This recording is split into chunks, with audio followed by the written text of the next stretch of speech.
Welcome to Lifting Leaders Podcast, where we are unleashing leader possibilities to make a better world. I'm Crystal Roberts, and together with Trisha Ryan, we're diving deeper into some of the complexities of the world's most critical challenges and exploring innovative ways of navigating through them. Through interviews with experts and leaders just like you, we're exploring what it takes to thrive as a leader today and examining new ways of thinking about how to creatively lead into a more equitable, socially responsible, and sustainable future. And the future starts now. Hello, Lifting Leaders Podcast listeners. Trisha is under the weather today, so I'm flying solo. She's really disappointed to miss this incredible interview today with our very special guest, who I'll introduce in just a moment. Today's episode is the launch of a special series we are embarking on over the next several weeks to explore the theme of opening your heart as the foundation of making a better world. Opening your heart is the beginning of any transition. We must be able to see a better or different vision and hold hope and believe in new possibilities. Opening your heart isn't just about warm sentiments or fuzzy feelings. It's about unlocking the most potent force within us, the heart, the seat of courage, compassion, and connection. When we open our hearts, we are able to dismantle the barriers that separate us. We become architects of empathy, builders of bridges, and healers of wounds. So we will explore over the next several weeks what it means to open our hearts to ourselves, to others, and to the universe. We'll hear from visionaries and fellow travelers who have harnessed the heart's power to transform lives, organizations, and entire communities. And in unlocking that power, have the keys to making a better world. Trisha and I couldn't think of a better person to launch this series than our guest today, Peter Block. Peter Block is an author and citizen of Cincinnati, Ohio. He is partner in Designed Learning, a training company that offers workshops designed to build the skills outlined in his books. His books include Flawless Consulting, Stewardship, The Answer to How is Yes, Community, The Abundant Community, and Other Kingdom, and his newest book, Activating the Common Good, Reclaiming Control of Our Collective Well-Being, which is really where our conversation will focus today. Peter is a founder of the Common Good Collective and is part of the Cincinnati Common Good Alliance. He served on the board of directors of LifePerson, a provider of online engagement solutions. His work is in the restoration of the common good and creating a world that reclaims our humanity from the onslaught of modernism. Also, we know we have lots of Hudson graduate listeners, and so also letting them know that Peter is a friend of Hudson and Pam, and so we have that common connection as well. Yes. So welcome, Peter. Thank you for joining today. We really appreciate you taking your time to be on the podcast. And anything that you would like to say before we jump into their questions? Just thank you. And it's nice to be seen, noticed. You write a book and then you got to wait years before you find out whether it was worth anything. Yeah. So every little sign that it interested you makes me feel great. And I am a fan of Hudson and all that you represent. Thank you. Yeah, thank you. And I have to say, I took this book with me. I was able to go and visit my son, who's our tech guy, so people who are listening have heard about him. And he did save us this morning with tech stuff. But he and I took a couple of my other kids with us to Colorado to visit him on his spring break because he wasn't able to come home to visit us. And we had some great conversations around this book and the concepts in it. And I think it's just, I always think the younger generation, they give me so much hope that this is stuff that they are just really thinking about and diving into. And they have the vision. They have the will to do something different. So this is a great book for anyone, I would say. It doesn't matter what phase of life that you're in. You can read it, learn about it, make a difference. It's easy for people of my age to say to pass the torch, and I always feel that's an avoidance of responsibility. That I don't care how old we are, how experienced we are. It's up to us as much as the next generation. And I think it's amazing that my kids had kids. Yes. Yep. And so it's nice, and I think it's up to us to find ways for the younger generation to feel they're a part of what we're doing, because it's easy to feel helpless and hopeless these days. Yeah. Uh, in a way, you began by saying you're organizing these next few around love. Yeah. Well, love, in a way, is a capacity to believe in something without any evidence to support it. Yes. Okay, if you need evidence, if you need proof, if you need to see an outcome, then it's not love. It may be determination. Okay, it may be will, it may be good work, but it's not love. And so you're really inviting people to believe in a future, participate in creation of a future without any idea whether it's going to work or not. Yeah. And that's a beautiful thing. Yeah. Yeah, I love that. No guarantees, right? That's part of that opening your heart. Yeah. and to me, the opposite of love is certainty. Yeah. And people that are certain, their hearts are closed. Yeah. I love that. So I'm going to dive into our first question, which you can answer any way you like, but we always start with, tell us your story. Mm-hmm. Exactly. My strongest answer to that question is I realized at some point that my story was something I made up. So I had a story, what happened, this, that, events, and I realized I decided what constitutes a story. And most of it's fiction. Mm-hmm. It's not that I didn't get started in OD in 1963 and found people that believed in me. It's that I decided those moments mattered.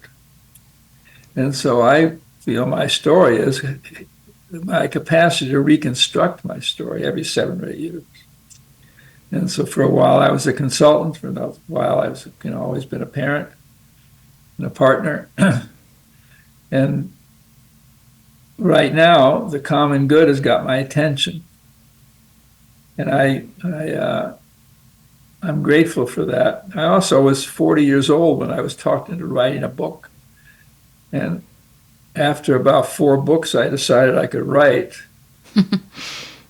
And I thought maybe I had ideas. I always thought I had a mouth. I could talk. Yeah. Clever, mm-hmm. blah, blah, blah. And I decided maybe I had a brain. And so now that I'm in the 4th quarter, I'm thinking, well, how do I use that? Yeah. As long as it's functioning, it could stop in a minute. But I like the notion of story because it's so fragile and changeable. Yeah. And indeterminate. I just don't believe I'm a product of my past. And most people look to their past to explain themselves. And I've come to believe that that's interesting, but mostly to family members and parents if they're still around, but it doesn't take me anywhere. And so part of what you're doing and we're doing, if you're coaching, is to help people reconstruct and choose a story that serves them now. Yeah. And create a future distinct from the past rather than believing I'm an extension of the past. Mm. How's that for answering a question you didn't ask? Well, I love it because it basically, it's such a good reminder that, we aren't defined by our past. Right. Yeah. By our parents, by our gene, nothing. Yeah. People want to find out where in my brain love resides. But defining that doesn't produce it. And I can tell you what shaped in my history, but it really predicted nothing. And that's liberating. It's freedom. Doesn't mean I don't know who I am, but it does mean that I have the freedom to. And a lot of it comes from where I pay attention. That what you're doing in your program is guiding people in where they pay attention, mm-hmm. which is the only thing I know I have a choice over. Yeah. Yeah. And I love that you used the word freedom. It unlocks what the possibilities are for the future because you aren't defined by that past. You have more. Exactly. Yeah. I may be shaped, but not decisively. Yeah. And I think part of the idea of activism for youth is that we don't have to wait for anybody to live into a world we want to inhabit. I don't need great leadership. What you're asking people in your process is to be Yeah. a great leader, Yeah. not to look for one. Yeah. And at some point in your life, you say to your parents, and your son will say this to you someday, maybe not directly. They'll say, I'm not the son you had in mind. And as soon as you say that, then your life becomes your own. And some people it takes a lifetime to make that statement. Other people get it. But as soon as I realize that I'm not here to be the child my parents had in mind, then both of us are liberated. Yeah. Freedom. Mm-hmm. Freedom for us to do and choose where we go, the path. And that is such an important concept as we think about the future of the world as well. So, speaking of that, what inspired you to write this book? And you kind of, I think, hinted at that already, but activating the common good, reclaiming control of our collective well-being. It's so many profound concepts in this book. What inspired you? Pain of living in the world the way it is. It's just, it's so easy to feel helpless.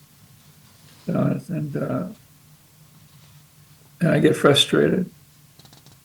And I don't know, it's a way of healing myself. It's a way of getting things out of my head so I can think about something else. And I just felt it was a good moment to kind of make things simpler and pull things together. And I realized I participated in my own marginality all my career because I called myself a coach. I called myself a consultant, a facilitator, a team builder. And I worked with the world as an exception to their experience. Peter, would you come and work with me? Would you come and work with us? And I realized that there's no accountability in that, really. If I mess up with a client, they just don't call me back. If I mess up in my neighborhood, and I got involved in my neighborhood, I have to live with that. Mm. And so I said, well, why don't we take what I believe in, which is the protocols of the common good, everything you learn at the Hudson Institute, Mm-hmm. and make that leadership. We break people into small groups and have them get connected to each other. That's a task of leadership, where I made a living doing that as an exception. Peter, would you come and work with us at our retreat? So I spent most of my consulting life in exceptional places outside the mainstream of how we gather every day. And I just felt it's time for me to come out of the closet, for us to come out of the closet and say what we know how to do is leadership. It's not a support to leadership. Mm-hmm. That the way you coach your clients is the way your leaders should be behaving every hour of every day. You care, you're curious, you confront them with their freedom. When they say things, you say, do you really mean that? You know how to fall in love with them. And you know how for them to be seen. Okay? Well, why wouldn't that be leadership with everybody who reports to me? That my job is to see who they are and to connect them with each other. And when they want me to be heroic, when they ask me, Peter, what do you have in mind for me as a boss? My answer is nothing. I have nothing in mind for you. I want you to get on with your goddamn life. And so there's a lot in it. Sorry for the language, but I just feel that's what drove me. And to realize I realized how many people are reluctant to become a quote activist. That word has a toxic dimension. Yeah. It means you're on the street, it means you're angry. It means you're finding who's wrong and holding them accountable. Watchdog journalism, buck stops here, all that language is an escape from accountability. I don't think watchdog journalism is useful except to sell fear and market news. And so that's all wrapped up in the notion of reclaiming control. And the notion the school's going to raise my children. Get off it. They'll do the best they can. Police going to keep me safe? No. Who's going to keep me healthy? My doctors? No. They're interested in disease. I've had doctors who my file was too thin for them to take interest. Peter, what are you doing here? And I thought, oh my God, he's not interested in me because I'm healthy. So that's what I'm trying to do, give language to, support, believe in. And that's where people are creating the future. What you're doing is you're saying, I want to create a future that I choose to inhabit. And I want to make that easy for us. And get off the individualism to think, I have to. No, we. Your version of leadership has a big we in it. And that's all wrapped up in what I wanted to get on paper so I can stop thinking about it.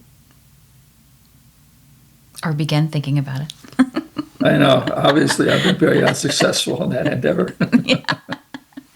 Begin exactly. Doing, right? Begin doing, getting the thinking out on the paper so that you and others can start to take those actions. And I've had to deal with that. Yeah. I've had to do that first, and then I can write about it. So I became, that's why my resume, first thing is citizen of Cincinnati. Yeah.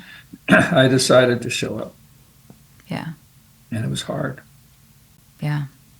So my next question is, in this book, you write, the intention here is to reach the point where the common good is the organizing principle and paradigm for our culture.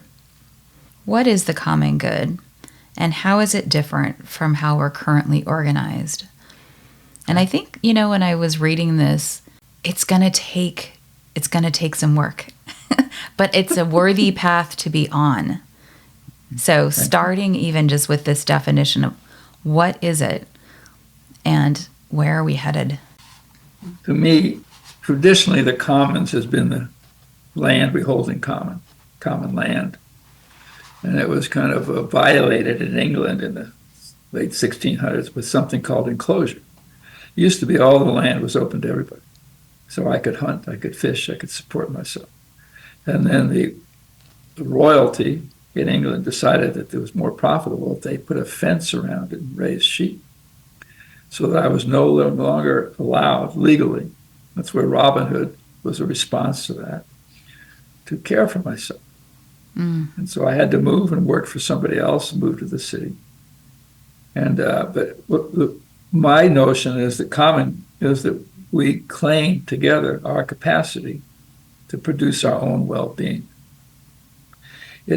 Of course, I want to care for the land, care for the air, care for the water, care for these larger questions of the commons, the common good. But mostly I want to say, well, whatever matters to you and I can produce that. And it's not that many different things. The common good is made up of what we care most about, which is raising a child, being healthy, livelihood, caring for the vulnerable and the old, being safe. So that to me is a common good within reach. Yeah. I care about the air and the pollution, but it's hard to do much about that. To write letters and support something and argue with my friends is not very powerful acts. So why don't you and I decide what matters in a place, okay? Not on an online community, because there's no place, there's no blood, it's all brain in a digital world. There's no dirt. There's no dust. I never leave a Zoom call dirtier than when I showed up. Yeah. So No it's- footprints, the comments right? is- yeah, exactly. There's no Yeah. footprint. Beautiful. Yeah. So that to me is what I'm trying to take the notion of the commons, and there's beautiful stuff written on it, and make it within reach, within our hands, wherever we are, whatever we're doing. And it also implies that we have the capacity to create our own well-being. I don't need a change in policy or transformation of an institution. I'll pray for those things. I'll work for those things. But there's nothing to wait for. And also, you realize that transformation occurs when you do small things slowly. Yeah. Small steps, moving in that direction. When I was reading that part of the book, one of the things that came to mind, and I know you specifically pull out architecture, was my daughter recently bought a house in an area that felt very much like what you were talking about, where the houses are on very small plots of land. And mostly everybody has a way to get very quickly to a park. And there's all kinds of parks and trails and things like that. And you see like a resurgence of what it was like when I was a kid, which is to be able to just get on your bike and ride the sidewalks. And the kids are playing in the parks. That it's not like there are parents around, but it's different than what it was when I was raising my kids, which is everybody literally hovered over their kids wherever they took them. And it was like this sense of, as you were talking about, freedom. Like these kids have freedom. And then you see whole families walking the trails, and they have a community center where they do different activities and things for the whole community. And I thought, what a nice way to live, you know. And they have the French porches was the other thing that you mentioned there. That so a place of gathering even within your small neighborhood, but ways that are designed into the way that they built it, the whole community, for people to interact and to get to know each other and to build relationships. And that produces outcomes. It's not just charming. Yeah. And affectionate and pretty and safe. Children do better when other families know their names. Yeah. And I'm the same way. I got out of school and all I had to do was be home by 5:30. Nobody managed my afternoons. Now, I can't claim that worked because I didn't particularly turn out well, but at least it was a different way of being. I think you did all right. And I think, you know, your daughter lives in a space designed for how it's going to be inhabited, not for just its efficiency or chicken in every pot and 2 cars in every garage. And, Yeah. you know, like, so that's beautiful. Yeah. And it matters. Yeah. Yeah. And she does that for the well-being of her family and all that she cares about. Yeah. And it's inconvenient. You know, it's not by accident we have a store called a convenience store, where you pay more money to make something easier. Yeah. So she's chosen an inconvenient life. Good for her. Yeah. So it's possible. Small steps, small steps.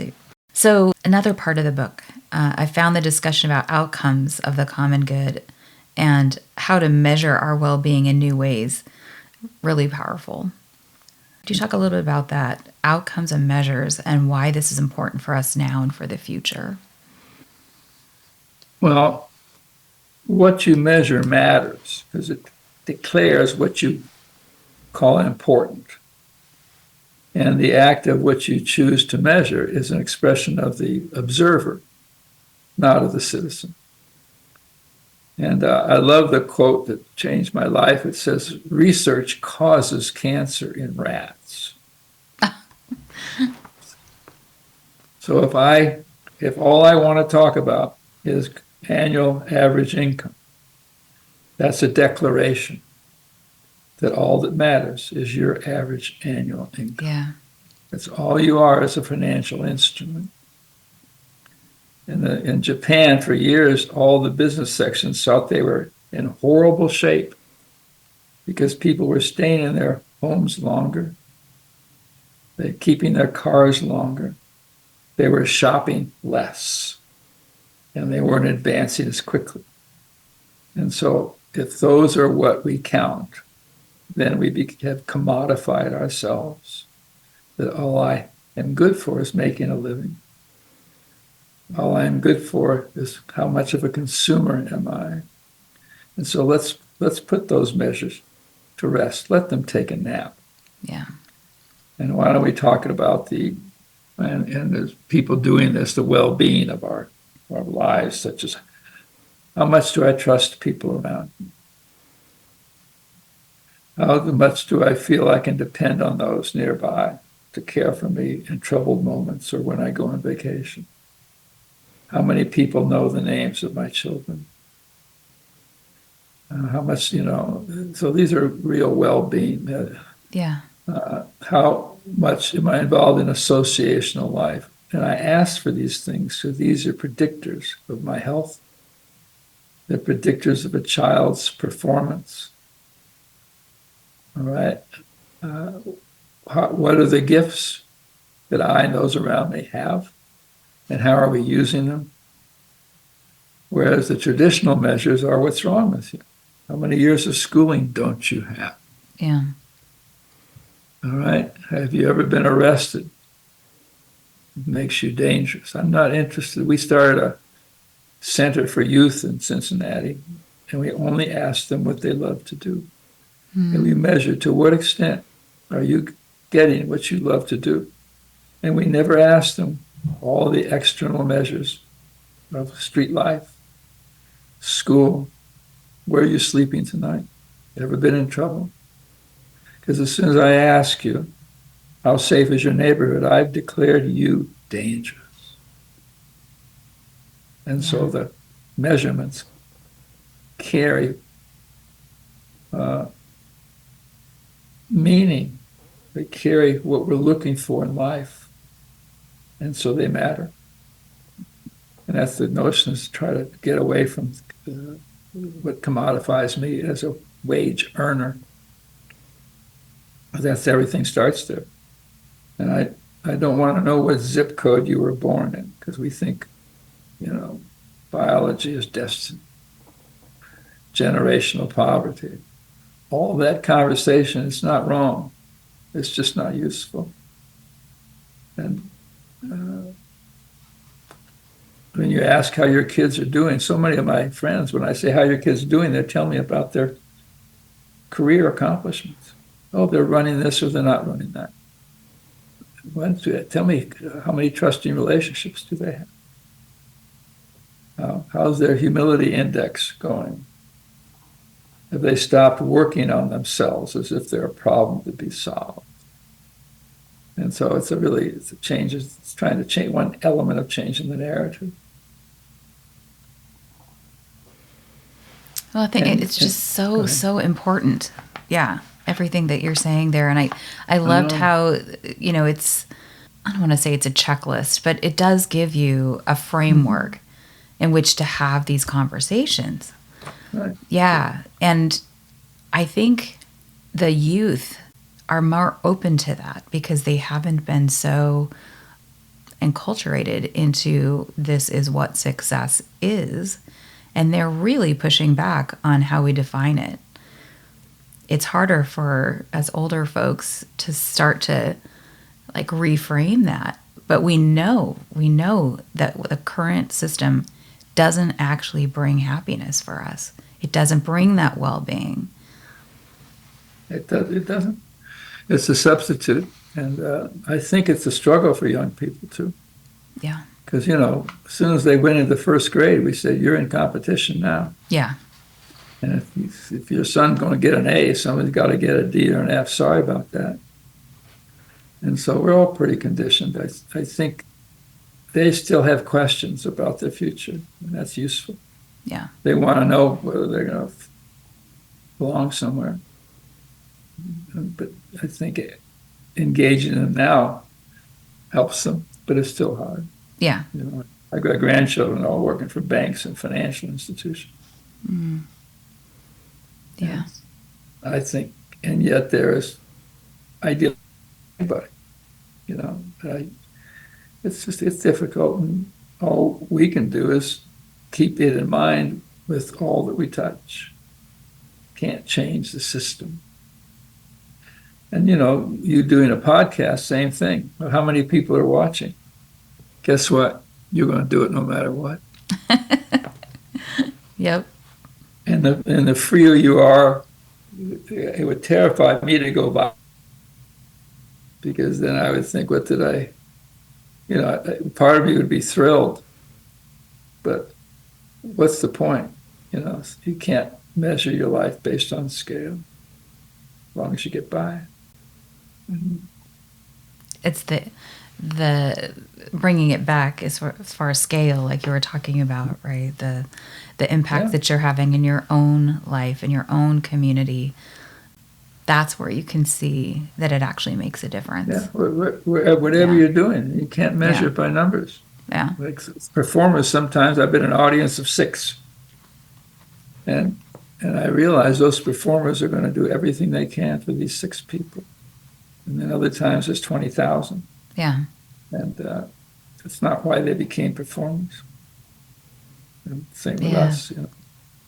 I just can't measure myself by scale. Yeah. Yeah. As well as we don't know, right? We don't know the impact, the long-term impact, the ripples, right? Where do the ripples go? I know. Yeah. And things that changed my life, the people that changed it don't even know my name. It was a whisper. Yeah. Somebody gave me a sentence once that said, a friend of mine who I do know, but if he has sentences I've gotten that changed my life, he once said to a group, he said, "I'm warning you now. If you disagree with me, I'm going to take your side." Oh, no. So, oh, my God. Suppose I lived like that. Yeah. Yeah. This is a passage of the book. And of course, I keep saying most powerful. There's so much good stuff in there. So for me, one of the most powerful passages in the book is in chapter 4, page 39, Common Good Perspective, where you talk about abundance and enough, this concept of abundance and enough. Mm-hmm. So I warned you. Are you willing to read that passage? Do you have your book in front of you? This is fun. I've never done this before in my life. Oh, my God. To take my own words seriously, I'm getting nervous. Oh, I loved this passage. Okay, I really did. It's so... It wraps it up. I feel like so encapsulates really what kind of the mental shift that people need to make. Yeah. Abundance enough. The common good's core belief is collective abundance. Whatever the venue or domain, there is enough. If we can but see the situation or the condition more clearly and identify the available gifts, satisfaction and meaning can almost always be within reach, even for those who do not participate in the dominant cultural narrative. On issues such as food, housing, well-being, there is enough. We just need to collectively focus on ways of shifting the distribution and exchange. This perspective is not about charity or providing more training or mentoring. Each person and group possesses the skills and capacities to have control over their own lives. This is the promise of the common good perspective, Ubuntu. Same with the planet and the environment. We have the capacity to live within our means and do it by choice and being part of the earth. And we do it without waiting for someone else's transformation. We cannot count on imagination more than proof or evidence. I absolutely love that. Gift. Yeah. Thank you. Love that passage. And because I do think there is so much, and you talk about this, focus in everything that we hear, all the news and social media and conversations, that there isn't enough. I feel like this conversation, this notion of abundance, at least for me, has started to really bubble up in the last couple of years. And people are claiming that, especially in regards to saving the world. At one point, people were talking about technology was the solution. And I think most people have come to the decision now that we have all the technology, part of the abundance piece. We have it. We have what we need. Everything is here. Mm-hmm. We can save the world. There is enough, but we have to think about it in different ways. We have to live in different ways.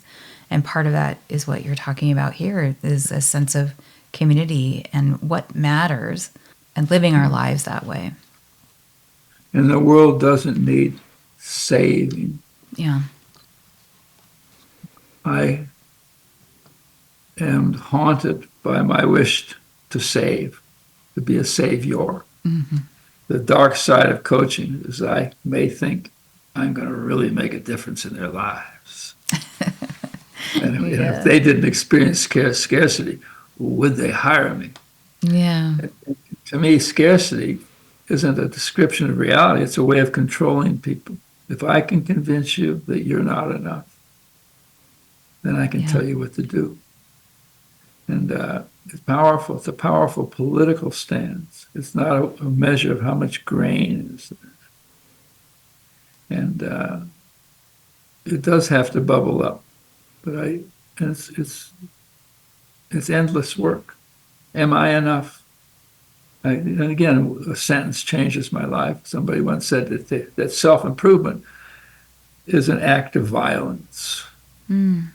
And I thought, oh my God, I've been in that business for years. Suppose I was enough. It's terrifying. You tell me what's wrong with me, and I know how to handle that. I have a dance I've done all my life. Thank you for the feedback. I'm working on it. Yeah. You tell me what my gifts are, and I have to leave me alone. It's frightening to realize that we have enough. Therefore, whatever I'm troubled by is within reach for me to do something locally. Yeah. A block away. I can't do anything in Africa or the Middle East.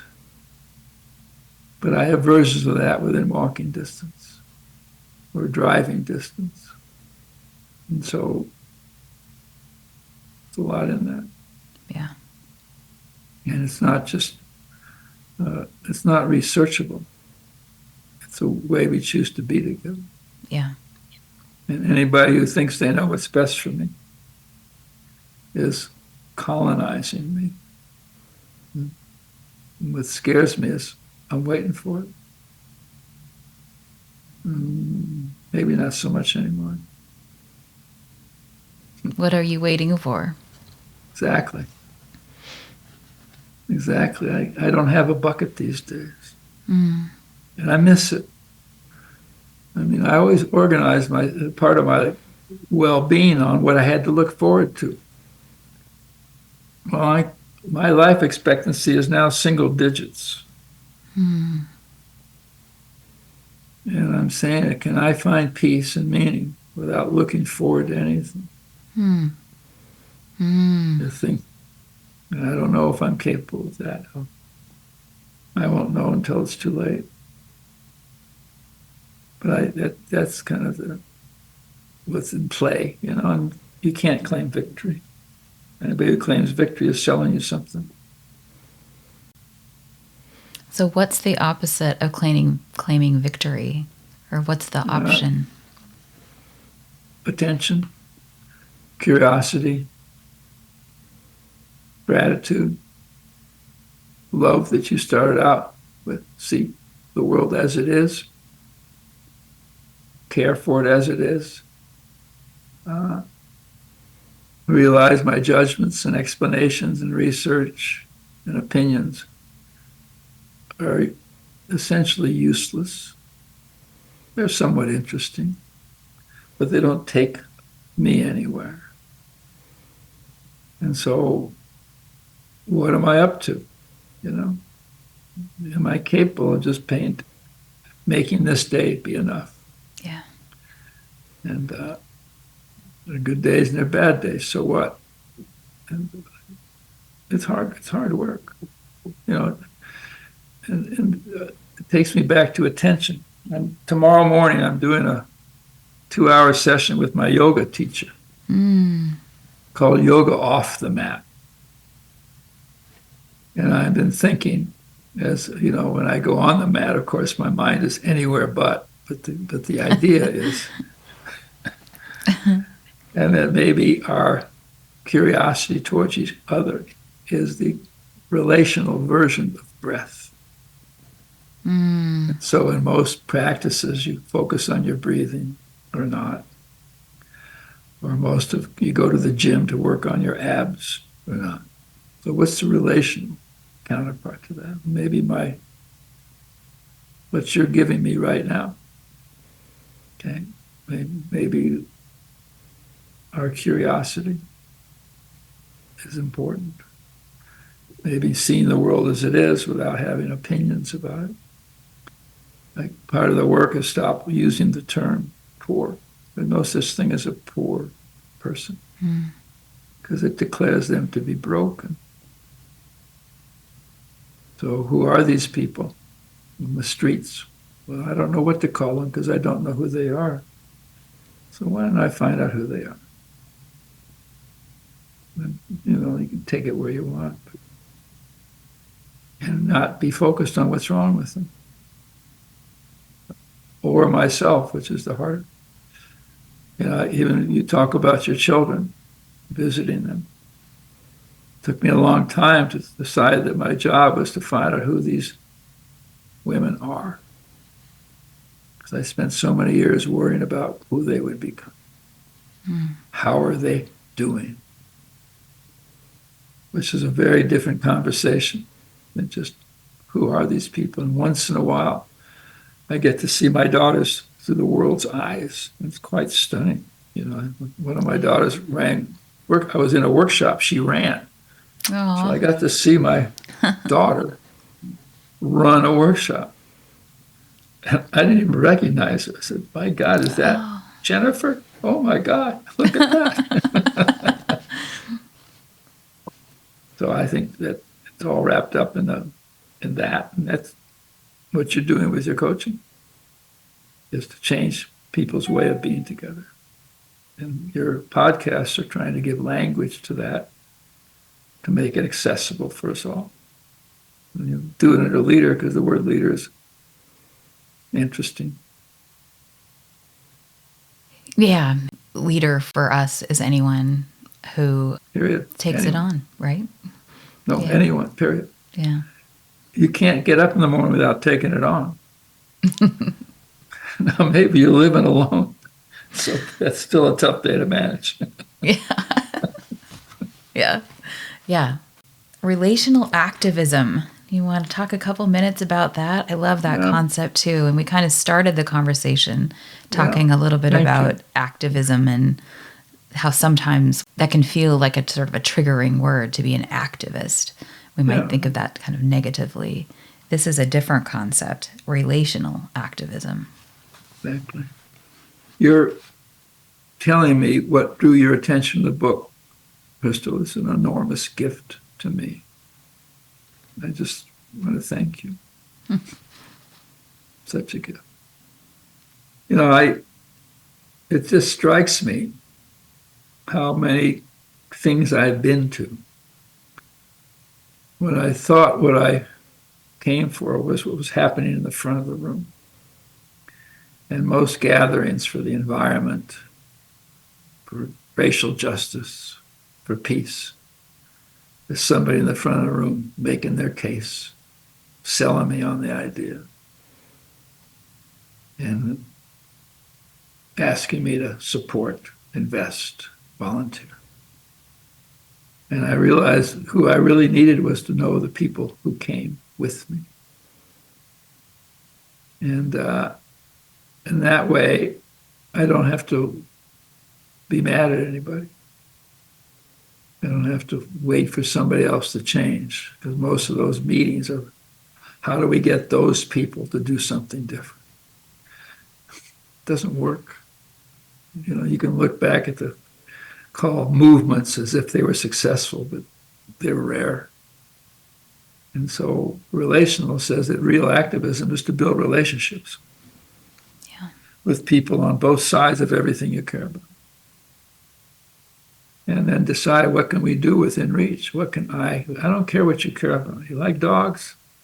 You like gardens? You like digital? You like the land? You like children? You like health? Well, I know that if you and I decide in this place, we're going to talk about what we can do together to make the place better, it's going to get better. And the faith is that 1,000 other people will be doing it at the same time, and then something's going to happen. Yeah. But there are people that care deeply about the well-being of those around them, but we haven't found a way to give expression to that. And some of that well-being is a little crazy, like charity, philanthropy. It means I have and you don't. So there's books out called Toxic Charity. Mm-hmm. So I put the relational in there to say, relax. You don't have to be angry at anybody. You don't have to put yourself on the line. You don't have to chain yourself to a bulldozer, okay? You don't have to get on a boat. All you have to do is decide, well, where are we? What do I care about? Who else cares? Can we talk about what small thing we can do together? And that produces huge outcomes. So I'm trying to reclaim activism as something that I want to be a part of. Mm-hmm. And I'm trying to say to the super hyper activists, God bless them, when you get people together, get them connected to each other, would you please? Don't make a speech. Don't show how bad things are. Don't show me children in Africa.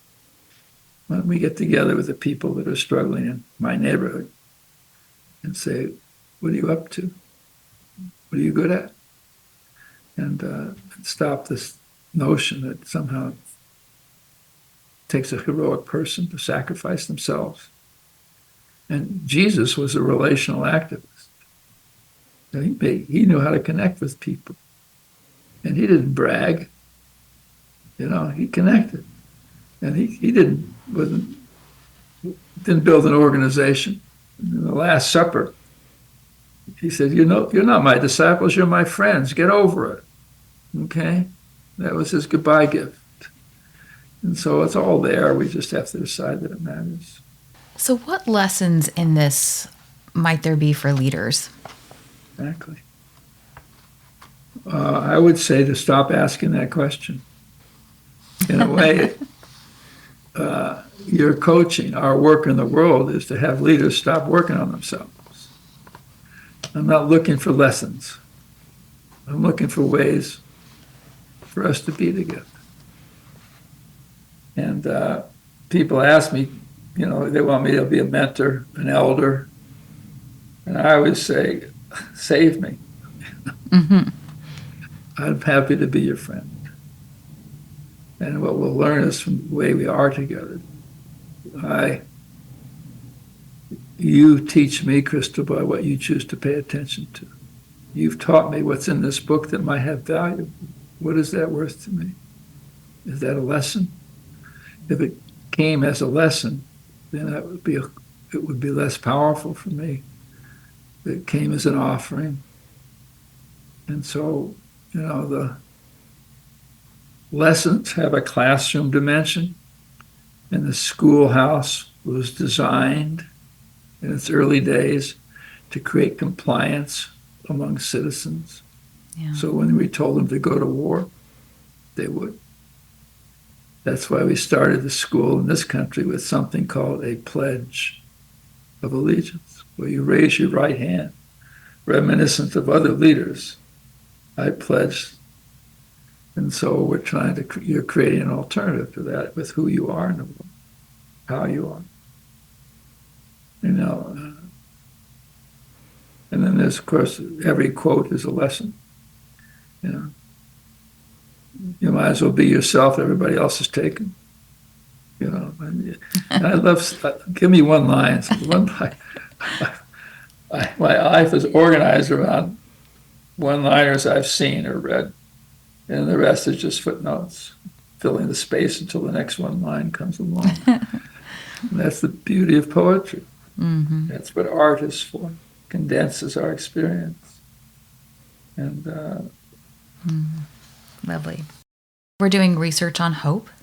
And so we have online where people themselves can go in and fill out a survey based on the questions that we have around hope. But we're also asking each of our guests these same hope questions.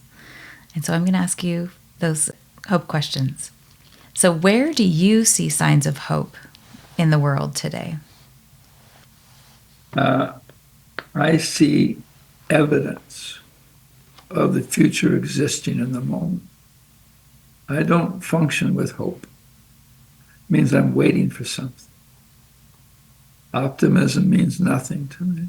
Pessimism means nothing to me. I participate in it, but I don't. It's just a bad habit. And so what I look for in the world, in fact, what I think my job is now, is to make visible where the future exists in the present. There are people in every domain, and I try in the book, there are people designing spaces like your daughter's living in.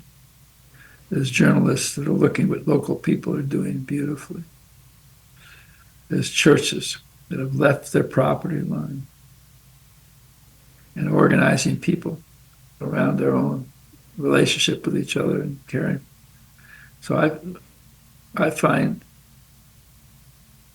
faith is the word that, for no good reason. It's just the word faith resonates with me, which means I don't need evidence and I don't need to wait. I can have faith in something moving in a healing or loving or helpful direction.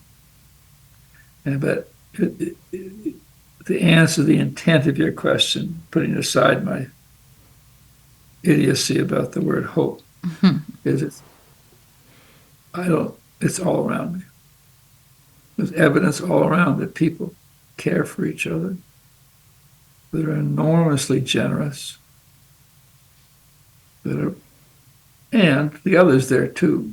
But I decide what matters to me.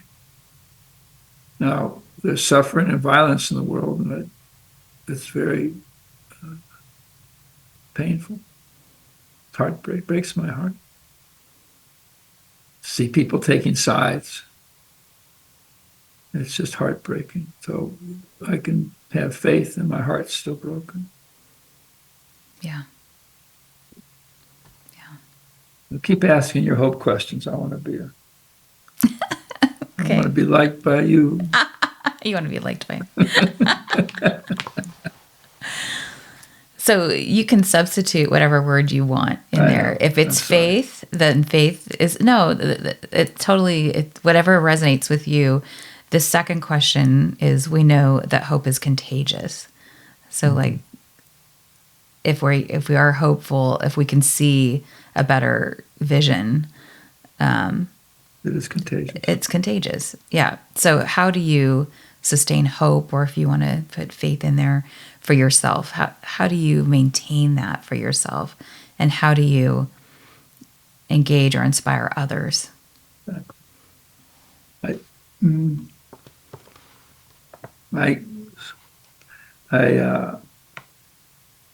don't make the attempt. If it's contagious, that's beautiful, because it means there's nothing I have to do. Yeah. And I try to be with others, like I said, with just being curious and trust the contagion. Trust that who you are is going to make its difference and doesn't require any effort on your part. And the fact, if you make effort, there's a controlling aspect to that. Let me see, what can I do to inspire you? Save me from people that want to inspire me. Okay. And so that's the funny, that's what, so I believe in contagion. I know that if I'm in a room that's designed, if your daughter's in a neighborhood that's designed for us to raise each other's children, that's all I have to do is participate. I don't have to run workshops. And I believe in contagion, but I don't believe in doing anything about it. Evangelism, missionary work, they're all colonial acts in my mind. Well-meaning. But another sentence I heard was in Africa, somebody said that the missionaries came, and when they came, they held the Bible and we owned the land. After a year, we held the Bible and they owned the land. Mm-hmm. Yeah. And so anyway, next question. Yeah. Sorry. Yeah. If you could so you basically answered this one already. If you could come up with one word that represents hope for you, what would that be and why? And I heard you say faith. The word faith is enough. Yeah. Yeah. I've heard a great story that faith, what was it? Despair or something knocked on the door and faith answered and nobody was there. Mm. Fear, it was fear knocked on the door. Mm. And hope and faith answered, nobody was there. And to me, that's one of the wounds of our culture is the marketing of fear. Are there things to be afraid of course. But why let that organize my attention? Yeah. It has to be done. Something's going crazy. Do something about it. But why does that have to organize my being? Yeah. And people think times are harder now than they ever have been. They're only harder because we're in it. Mm-hmm. We didn't invent suffering. Yeah, for sure. Yes, this is true. Yes. So what would you hope that, maybe not the right word, that people would take away? What would you want people to take away from this discussion today? That they heard something they knew already, and they realize they're not crazy, and they're not alone. Period. Sounds very much like coaching, doesn't it? It's like anything we do. Yeah. Yes, it is. Coaching is a paid act of love. I hire a friend, and what coaching is the way you are with your clients, and not what happened to your client. Yeah. And they're learning by who you are, not what you do. Yeah. Yeah. And you're giving them the faith that exactly. That's what friends are for. That's what relational activism is only about. So given our conversation, I think it's going to be interesting what your answer is to our last question, which we always ask people, is looking forward. Mm-hmm. Right there. That's a challenge, right? Yeah. Looking forward. What are you really excited about? Or what is next for you? Exactly. And I know this is complicated. Yeah. No, exactly. I love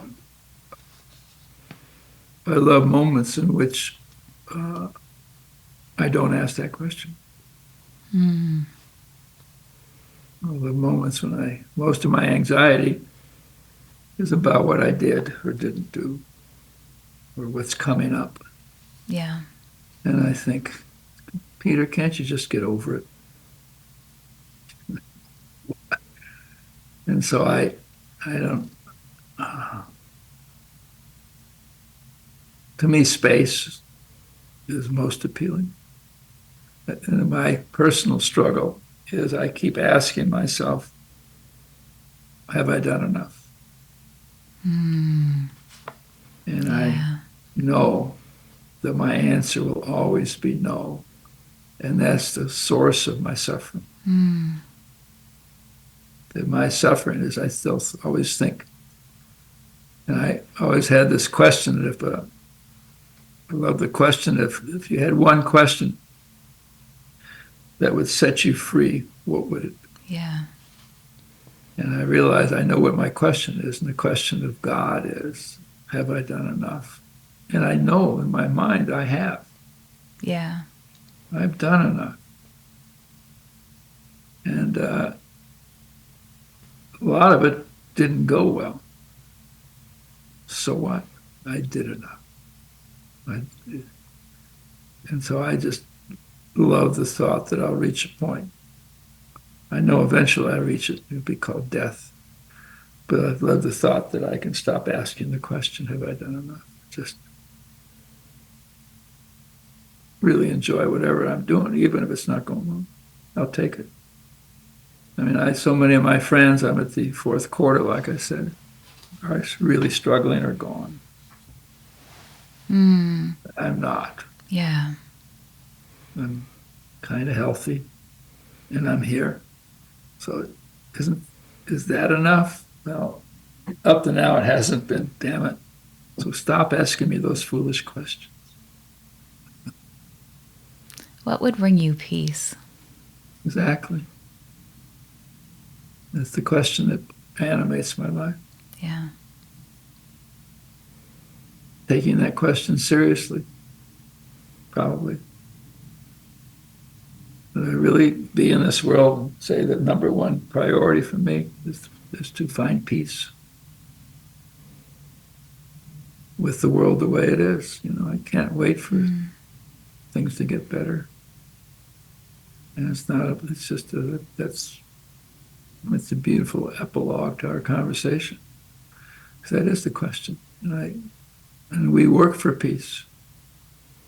You know, I was on a podcast with peacemakers. And they said, Peter, what's your idea of peace? And I said that peace is the welcoming of the stranger, period. And I believe in that. That's what I enjoy about being with you, Kristen. There's a peace in you. And, you know how to pay attention. It's a beautiful thing. Thank you. Thank you. Thank you so much for being on the podcast. Yeah. Thank you for your time and your wisdom. Whatever. And it probably doesn't matter, but I will tell you, you are enough. You have done enough. I'll take that. Yeah. Thank you. Take care. Bye. Bye. Wow. What a gift that time was with Peter. I hope that you enjoyed it as much as I did. I missed Trisha being here with this experience, but she'll be back next week and we'll unpack some of the learnings from this time with Peter.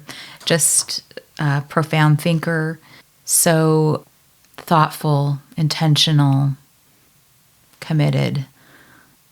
Just a gift. It was a gift. So let's keep the conversation going. If you have questions or comments about the show, you can find us on all our social media channels at lifting_leaders. There are so many exceptional podcasts coming up, more with fantastic guests like Peter.